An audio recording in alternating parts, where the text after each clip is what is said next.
the stage now as the CTO of Current, Dave Bartlett. If you'd come and join me, I'm delighted to find out about what you are doing at Current and find out all about your startup that's 120 years old. Great to meet you. 120 days. 120 days old. Yes. If you come a little closer so we can get the camera, tell us about Current. So Current is a startup that was formed by GE. It's wholly owned by GE, but really to double our focus on how do we deliver distributed energy to the marketplace. You know, GE has a long history in delivering centralized power, everything from gas turbines to nuclear power. So what can we do to really help transform to this distributed energy model? So what are the pieces of it then? So the pieces of it that they move to our business are obviously renewables like solar, energy storage, things like electric vehicle charging, but they also moved an interesting asset to us from the lighting business, which was the LED business. Now, why LED? Well, the world is going through an LED conversion right now, and we're using it kind of as a Trojan horse that as we replace light fixtures with LED, we put in an intelligent platform that can really future-proof your business in driving energy savings, but also that set of sensors that can really help us intelligently understand the environment and how we apply energy. Because if we don't have a better understanding of how we apply energy in real time to the task being done, I don't think we're ever really going to pull off distributed energy, virtual power plant, net zero projects. Do you think those things are a true possibility? I absolutely do. I think we're at a unique moment in time and very excited about it because, first of all, the technologies are reaching the right level of sophistication and price point. We've seen things like solar price point coming down that's making it very attractive. Energy storage, the price is coming down, and the capability is dramatically increasing. And we're right in the middle of this LED conversion, actually just really beginning this groundswell. So why not, as you go to LED, implement this platform that can digitalize your platform? It all happens at the same time. You may say, well, I don't have the capital to do that. No problem. We can do lighting as a service. And so in the one installation, that fixture now contains a digital platform, a digital driver, and just with the savings that you're getting from energy with that, pays the monthly subscription cost. Let's talk about those lights that you're talking about. What kind of sensors are enabled in them? What kind of sensor can you imagine? So it's basically, if you're, example, replacing a fluorescent fixture instead of the ballast, you're actually putting in a digital driver with the plugins for any type of sensor you can imagine. We talk about it as the all-knowing neural network, right? So it can see, it can hear, it can feel, it can smell. Now what do I mean? It's got a camera, it's got a microphone, it can sense vibrations, it can detect carbon dioxide, carbon monoxide, any number of contaminants, but the platform really accommodates any type of sensor you can imagine. So you don't have to go in and replace later. You can plug in different sensors as your use case evolves. Now, you're only 120 days old. So have companies started using Current yet? Absolutely. So we're actually approaching more like 6 months old. Okay. So we're into it a bit. We announced on February 12th, we got to ring, our president got to ring the closing bell at the New York Stock Exchange. Sure. And she was joined by JP Chase, who have bought the solution for 5,000 of their branches. Oh, wow. So massive. And it's about driving more intelligence, energy efficiency, but it's also as they develop banking of the future, how they can understand with that set of sensors now, how they can provide different services, et cetera. Very interesting. So when one starts to work with Current, then you will put lighting in my building. You will create a neural network of sensors. What else will you do? So we can tie to the energy management systems. We can transport that data. So we did a recent acquisition of Daintree, which is an open industry standards-based Zigbee wireless mesh network. We just did a partnership with Tritium to bring in lots of feeds from the different energy-using equipment. We can take the data from all energy-using equipment, put it in a data lake. We developed a platform in GE called Predix, which is very focused built for the industrial internet. So it has catalog of analytics, it has security, it has ability to scale to like no other platform for this transformation beyond IoT to what we call industrial IoT, really connecting all of the industrial systems because nothing exists in isolation.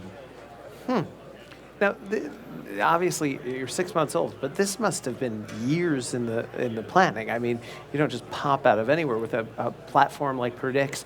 How long was this an idea? Where's the genesis of this? Yes, you're right. It's not a brand new idea. I think it's just come to a time where we want to put a focus. We want to double down our focus. We started work on the Predix platform back in 2011. Sure. And we've invested over $1 billion developing it, first for GE. So we built it for GE, we proved the value in GE, and then seeing that value, wanted to extend it to the greater ecosystem to our customers. So we made it publicly available in February. And of course, the other technologies that I've talked about, lighting, energy storage, renewables, we've been in that space a long time. So it's just a matter of bringing it together. You say we as GE has been in that space a long time. GE. So essentially, this platform was created for GE by GE, and then they decided this is too good to just hold on to. Exactly. Very interesting. So it's all about helping drive new outcomes for our customers. Very cool. Yeah. What part of it excites you the most? My roots go back to intelligent buildings, how we can have better use of the resources, sustainability, energy conservation. For me, it's a mission. Yeah. And so I've worked on the Gen 1 of energy management systems for buildings. This really, I think, is allowing us to go to the 2.0 with this ubiquitous awareness of what's happening in the environment. For the first time, we can apply energy where we're really to the task. We can become task aware. We can become contextually adaptive to what's going on. So rather than working in a built environment that with whatever temperature or security or environment, the building can actually dynamically adapt to what you're doing at the moment, whether that's the amount of lumens applied, the sound abatement, the temperature, the humidity, and we can get very precise, like in the manufacturing environment, controlling environment around additive manufacturing bays, something I just presented on at the National Association of Manufacturers. What's the biggest impediment to the adoption of this?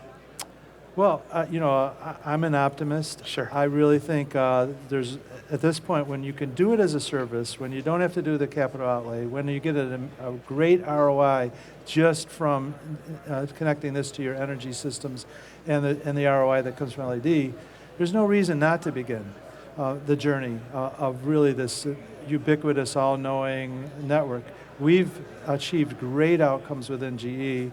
So, I suppose the biggest impediment is just getting the word out there, and so the opportunity to talk to you about this is great. Well, we love it, and being part of GE. I mean, I'm not sure what it feels when one goes to your website, which, by the way, is a terrific website. It makes you look like the most tech thing in the world. But being part of GE, can that be ever considered a liability in the sense that you're sort of tied to this gigantic entrenched thing? Do you have the agility and the nimbleness that you need to be able to do something like that? No, thank you for that question, because there are some people that feel, okay, I don't want to get locked in to GE. So the truth of it is we built this platform as an open platform. It's based on open source. It's based on Cloud Foundry.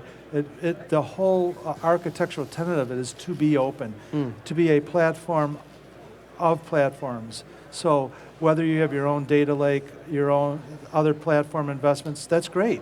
This just is another capability you can add to go the next step, number one. Number two, to drive this whole initiative, starting with this Predix platform, we created a new division in GE called GE Digital, and we located it here in Silicon Valley. Okay. And we started with one person back in 2011. Now we're over 1,500 of some of the best data scientists, computer scientists, forward thinkers from the Valley. And so really changing the company around, all based on FastWorks, how we move quickly in the space in an entrepreneurial way. So I think you'll find a very different GE. As far as may seem like a silly question, but as far as the quality of the light, the color, the way light changes during the day, more and more we're hearing about how light temperature affects a workplace. Where does Current and GE stand on that? So obviously this digital platform that also, by the way, produces some lumens in the form of LED. Sure. When you tie it to the task, when you make it truly contextually adaptive, we can ensure that you're harvesting daylight to affect productivity, that we're changing lumens to be directly related to the task. We've even created capabilities around the circadian rhythm, so that we announced as we changed time zones to help people go to sleep, help people wake up. Right. So I think lighting is going to play more and more an important role in productivity and quality of life of people. So the systems that Current will put into place will have those factors. Those the light may change in the middle of the day to reflect the daylight, right, or the circadian Yes, rhythm. going way beyond motion detection lights going on and then waving your hands to make them go Sure. up. Really, even almost imperceptible, the lights dimming or brightening depending on the task, depending on how people are moving through a retail environment, to make sure that we're correctly marrying the lumen requirement to the task. I suppose one of the difficult things about moving toward a startup and working with a startup is you have no guarantee about support. I mean, because they're a startup. They're there today, they may be gone tomorrow. It's a risk that you take. What kind of guarantee can you make about the support that someone's going to receive if they switch over to the Predix platform, if they start working with Current? How is your support structure set up? Well, I suppose that's an advantage we have with one of the oldest companies in this country right now. Well over 100 years old. We've been around a long time, but we're very focused on building an ecosystem of companies that work with us, and we're behind it. We are the kind of adult supervision, if you will, to make sure that when you make an investment, that you get that ROI, that we're there for the long haul.